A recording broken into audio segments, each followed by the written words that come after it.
Students, आज के इस लेक्चर में हम डेल्टा टू स्टार कन्वर्जन सीखेंगे। लास्ट लेक्चर में हमने स्टार टू डेल्टा सीखा था। आज हमें डेल्टा टू स्टार करना है ना। तो मान लो अपने पास ये एक डेल्टा शेप का नेटवर्क है और इसमें 3 रजिस्टर्स लगे हुए हैं। ए और बी के बीच में जो रेजिस्टेंस है उसको मैंने बोल दिया आर ए बी। बी और सी के बीच में जो रेजिस्टेंस है इसको बोल दो आर बी सी। और जो ए और सी के बीच में है ये रेजिस्टेंस है आर ए सी, है ना। इसको डेल्टा से हमें स्टार में कन्वर्ट करना है। इस तरह की सर्किट में इसको कन्वर्ट करना है ना। तो हमें क्या क्या चीज़ नहीं पता, आर ए नहीं पता, आर बी नहीं पता और आर सी नहीं पता, है ना। बेसिकली आज ही क्लास में हम इसका डेरिवेशन तो नहीं करेंगे, ओनली न्यूमेरिकल सॉल्विंग टेक्निक दिखेंगे। तो मान लो आपको आर ए लिखना है ना।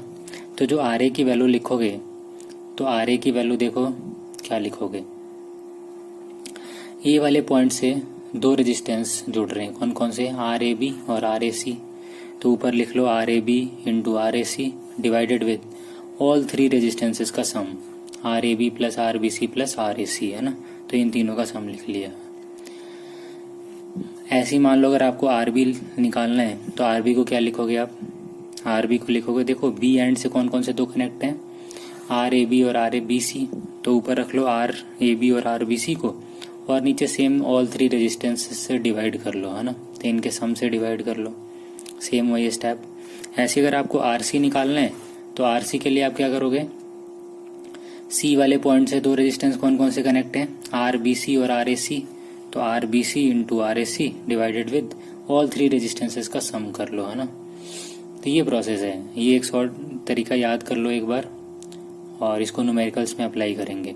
इम्पॉर्टेंट पॉइंट ये है ना कि ये अनबैलेंस्ड व्हीटस्टोन ब्रिज को सॉल्व करने में और साथ में सिमेट्रिक प्रॉब्लम्स को सॉल्व करने में बहुत ज़्यादा हेल्पफुल है ना। तो जो डेल्टा टू स्टार कन्वर्जन है आपको ध्यान रखना है, ये अनबैलेंस्ड व्हीटस्टोन ब्रिज को सॉल्व करना हो या फिर सिमेट्रिक प्रॉब्लम को सॉल्व करना हो, बहुत ज़्यादा हेल्प करने वाला ये हमारी, है ना। तो पहले मैं एक एग्जांपल ले लेता हूँ जिसे हमें कन्वर्जन करना आ जाए और उसके बाद फिर इसके एप्लीकेशन बताऊंगा एक अनबैलेंस्ड व्हीटस्टोन ब्रिज के साथ, है ना। तो मान लो ये अपने पास डेल्टा नेटवर्क है, इसको मुझे स्टार में कन्वर्ट करना है। तो मुझे आर ए, आर बी और आर सी की वैल्यू चाहिए। तो सबसे पहले मान लो मुझे आर ए निकालना है। तो देखो ए एंड से 2 रेजिस्टेंस कौन कौन से जुड़ रहे हैं, 1 और 2, है ना। तो ऊपर लिख लो कितना, 1 into 2 divided with all 3 resistors का सम। तो 1 प्लस 2 प्लस 3, तो कितना आ जाएगा, 2 डिवाइडेड विद 3 प्लस 2 5 और 1 6। तो कितना बच गया, 1/3। ऐसे ही मुझे आर बी निकालना है। तो देखो बी एंड से 2 रजिस्टर्स कौन कौन जुड़ रहे हैं, 1 और 3। तो ऊपर क्या कर लो, 1 into 3 divided with all 3 resistors का सम। तो कितना हो जाएगा, 1 प्लस 2 प्लस 3। तो ये कितना आ गया, 3 डिवाइडेड विद 6। तो कितना बचा, 1/2। ऐसे ही हमें ना आर सी निकालना है। तो आर सी की वैल्यू को क्या लिखूंगा, देखो सी एंड से 2 रजिस्टर्स कनेक्ट हैं, कौन कौन से, 3 और 2। तो ऊपर क्या आ जाएगा, 3 into 2 divided with all 3 resistances का सम। तो कितना आ जाएगा, 6 डिवाइडेड विद 6, क्या बचा, 1। तो इस तरह से हमने तीनों ऑल रजिस्टर्स की वैल्यू, जो रजिस्टर्स थे इनके रेजिस्टेंसेस की वैल्यू हमने निकाल ली। आर ए निकाल लिया, आर बी निकाल लिया और आर सी निकाल लिया। तो आर ए की वैल्यू कितना पुट कर लो, 1/3। आर बी कितना निकाल लिया हमने, 1/2। और आर सी की वैल्यू क्या निकाल ली हमने, 1। तो ये एक सिंपल सा एग्जांपल था। इससे आपको याद रखना है कैसे आप डेल्टा को स्टार में कन्वर्ट करोगे, है ना। तो इस एग्जांपल से आप याद रखो कि आप डेल्टा से स्टार में कन्वर्ट कर सकते हो, है ना। आगे मैं आपको एग्जांपल लेता हूँ जिसमें कि अनबैलेंस्ड व्हीटस्टोन ब्रिज है और अनबैलेंस्ड व्हीटस्टोन ब्रिज को सॉल्व करना है ना। तो एक अनबैलेंस्ड व्हीटस्टोन ब्रिज का न्यूमेरिकल लेते हैं। और अनबैलेंस्ड व्हीटस्टोन में ना ये काफ़ी हेल्पफुल होते हैं और साथ में सिमेट्रिक सर्किट अगर आपको सॉल्व करना है तो भी ये बहुत ज़्यादा हेल्पफुल है। तो मान लो कि मुझे एक प्रॉब्लम है अनबैलेंस्ड व्हीटस्टोन ब्रिज का।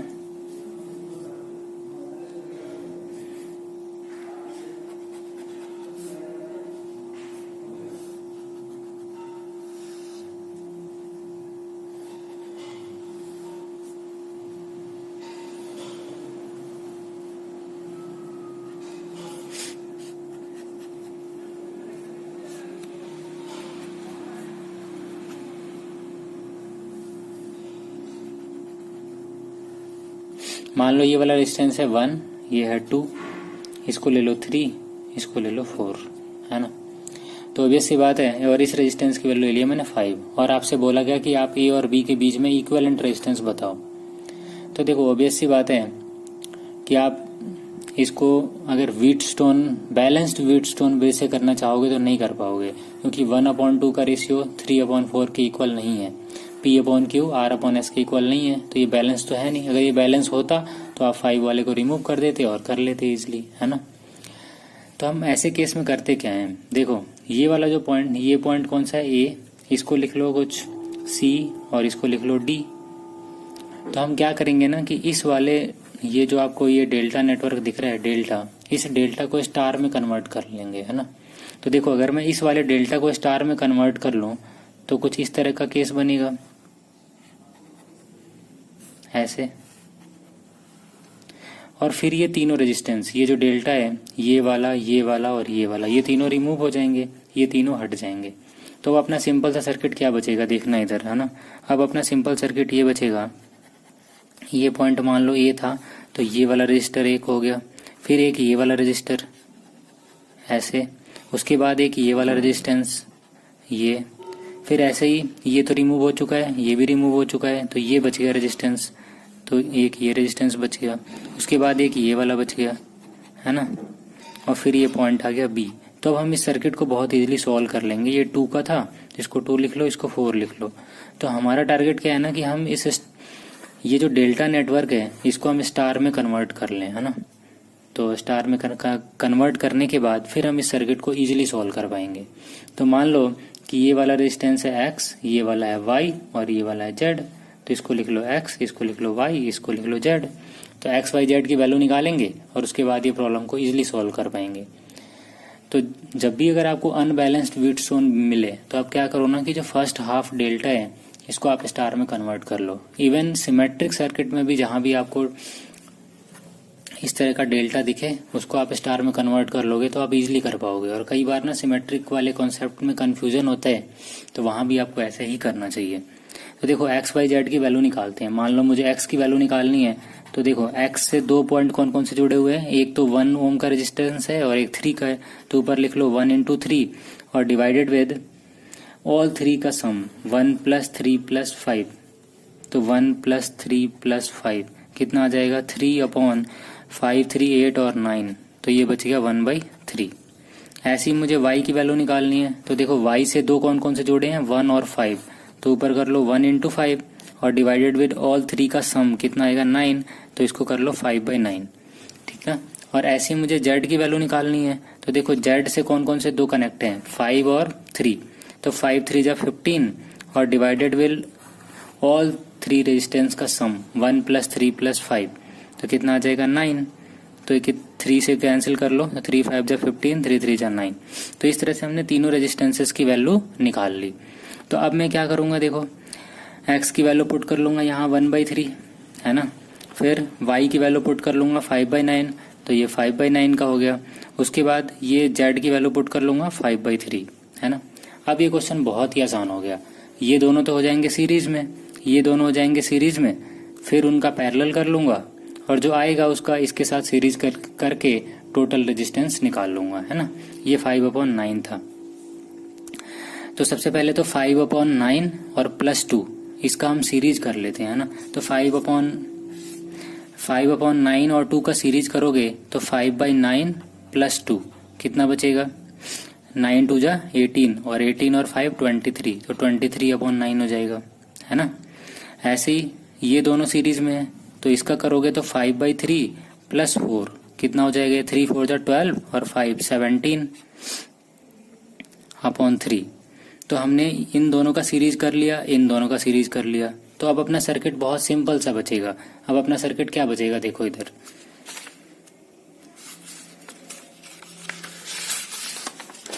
अब अपना सिंपल सा सर्किट कुछ ये बचने वाला है ऐसे। देखो ये 1/3 का तो ऐसे ही रहेगा, तो मैं इसको लिख लेता हूँ 1/3। ये जो दोनों सीरीज में लग रहे थे इन दोनों का ऐड करके कितना आ गया, 23/9। तो इसको कर लो कितना, 23 डिवाइडेड विद 9। फिर क्या करो, ये दोनों सीरीज में लग रहे हैं तो इनका कितना आ गया था सॉल्व करके, 17/3। तो इनका कर लो कितना 17/3 है ना। तो अब अपना सर्किट ये बच गया ए और बी पॉइंट के बीच में, है ना।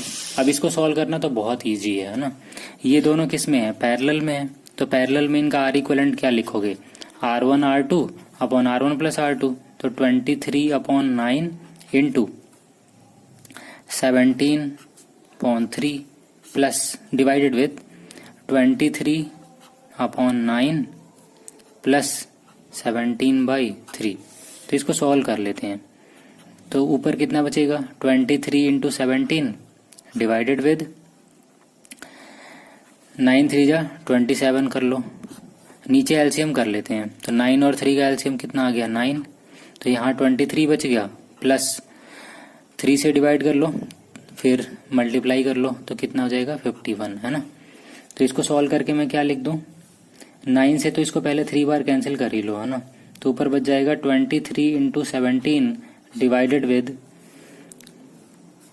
3 इंटू 23 और 51 को करोगे तो कितना बचेगा 74, है ना। तो ये बच गया, ये कैंसिल आउट तो होने से रहा, तो इसको अभी इतना ही छोड़ देते हैं। तो ये क्या आ गया, इन दोनों का आर इक्विवेलेंट आ गया, है ना, जो कि पैरेलल में लगे हुए थे, ये वैल्यू आ गई, है ना। अब जब ए और बी के बीच में आप टोटल रेजिस्टेंस लिखोगे तो ये जो 1/3 है वो इसके साथ सीरीज में आ जाएगा।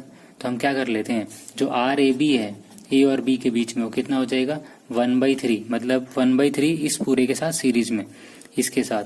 तो इसका सीरीज कर लो, ऐड कर लो सिंपल, क्योंकि सीरीज में R1 plus R2 directly resistances को ऐड करना होता है ना।